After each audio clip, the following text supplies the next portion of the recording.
Hey guys, in this video I'm going to show you how to deposit a check at RBC ATM. The first thing I want you to do is locate an RBC ATM, come here and click on a deposit, and then I want you to just adhere to these.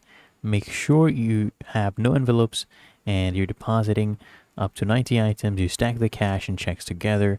Don't have any staples, no folds, anything like that. Click on continue, and then you insert the items in that slot. What I want you to do next is just go ahead and enter the amount, choose the quantity that you have, confirm everything right here, and then you either click on deposit more if you have more, or you click here on confirm a deposit. And it'll ask you if you want your receipt. If you do, you can go ahead and say yes with check images. That is what I recommend. Go ahead and do that. And then once your transaction is complete, you can click here on I'm done. Really that easy. If you found this helpful, make sure you smash the like button and subscribe to Answer Unlocked. It really helps me out as well.